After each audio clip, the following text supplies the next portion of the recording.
will not depart from it.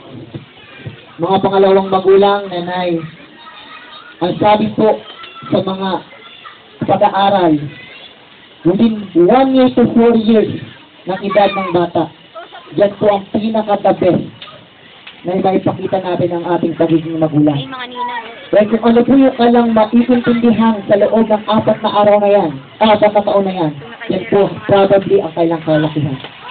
Nakasabi po ng Biblia, ang pag-aalay po ito, mga kapatid, hindi po tayo nagbibinyag ng bata, kundi inaalay natin sa Panginoon. So, pag-aalay nito, mga kapatid, inaalay natin ang batang ito, pinagkakatiwala natin ang batang ito. Ito po ay regalo sa inyo, ng Panginoon Sister. Mamahalin po natin ang ating pong anak, kasama po ng pangalawang magulang. Mamahalin po natin siya, bibigyan ng warning, i-correct, kayo po ay kinuha ang pangalawang magulang para po kumagapay sa bata.